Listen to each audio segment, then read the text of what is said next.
By the end of this video, you're going to understand why Osoto Gari is literally the best throw to use in judo. You're going to learn how to execute the best variation. And if you already can do it well, I'm going to run you through my workout that I use to refine it even further so that you can continue beating opponents in Randori, self-defense, and or your competitions.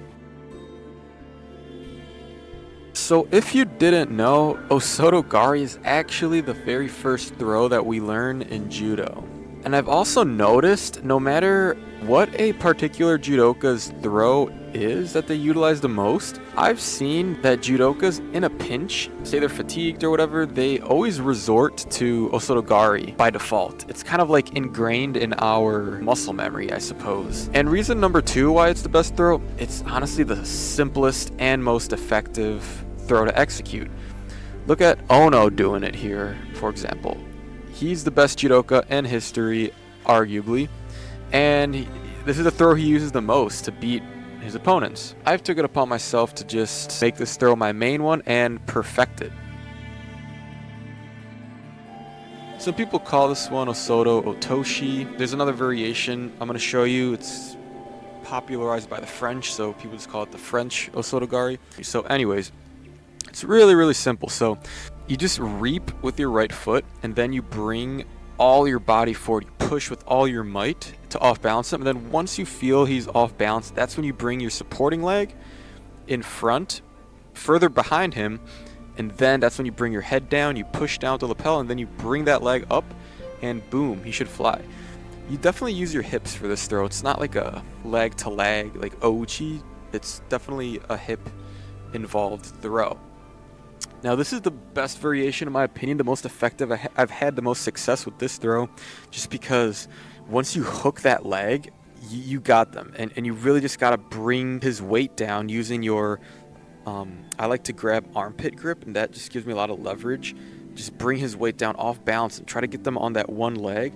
And that's when you just push and off balance them and just bring your hips in for the lift. Here's a little advanced variation, the French Osoto that I was talking about.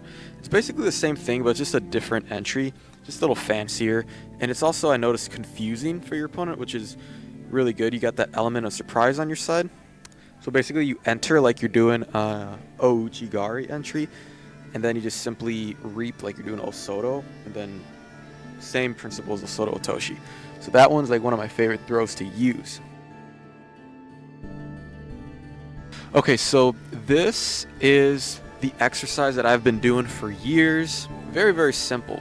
All you really need is an elastic band. You can buy them super cheap. Anyways, you just tie it around some sort of pull. It acts as the opponent's sleeve, and you just work on your rotation, your explosivity. You turn your head all the way around, and that is how you deliver a powerful throw. Now, this is a universal exercise. It works for all throws pretty much.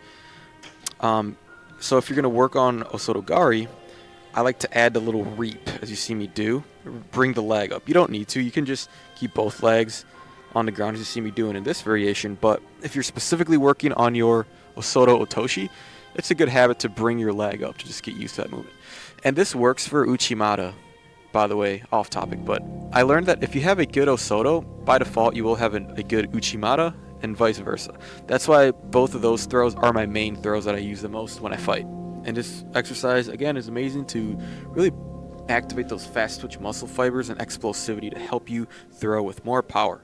And if you have been watching my videos for a while and you are in fact looking to refine your throws further, land them more during fights, which is something you haven't really been able to do as consistently. Top of that, you just want to develop more throwing power, you want to get stronger, and you want to feel confident and not afraid whoever you face. If that's the case, I do have a one-on-one coaching program where I work with my clients one-on-one and I customize judo workouts for them that they can follow so they can see measurable progress in their judo, which actually boosts their performance on the mat. So if that's you, first link in the description, you can book a call with me and see if you're qualified for my one-on-one mentorship.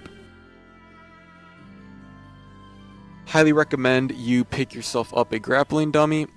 Message me on Instagram and I'll send you a list of the recommendations of grappling dummies. But anyways, assuming you have one already, put a gi on it, and this is where you practice your Osoto Otoshi entries, as you see me doing here.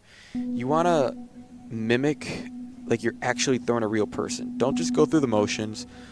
You want to bring your head down. You want to really pull the sleeve down, bring the lapel towards the side. Try to get them on that one leg and repart, explode. Bring your head to the ground, lift your leg all the way up like you're actually trying to get more and more explosive with each throw that you do on the dummy.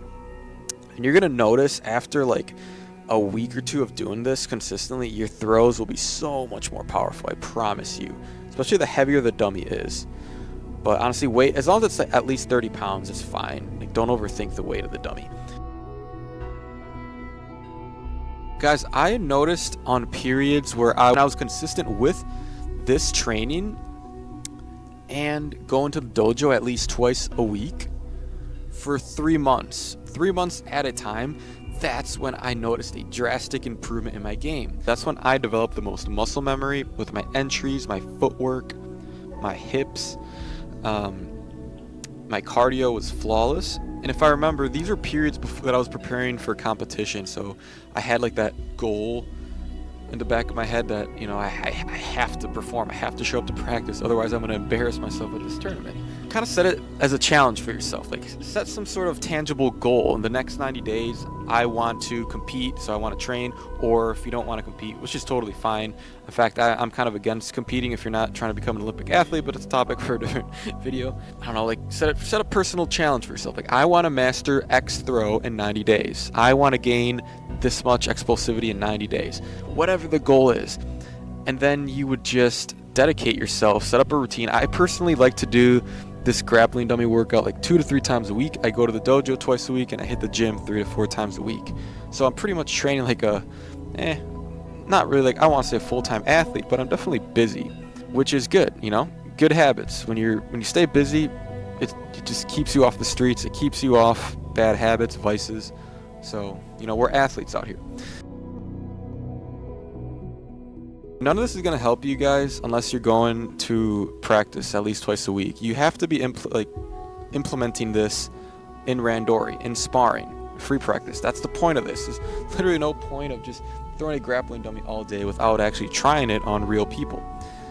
And that, again, is a crucial part to my training program, my one-on-one mentorship, which I call the Judoka Ascension Method. I always tell my clients you need to be training at the dojo at least twice a week on top of your individual grappling dummy training at home, because that's what's really going to help refine and synergize the two so you can actually start seeing the progress and how the training that I'm showing you guys translate. There's literally no other way. So once again, link at the top of the description. Book your one-on-one call with me, and we'll take your judo to the next level. Shoot me a DM on Instagram for more info, and I'll see you guys in this next video on the screen here.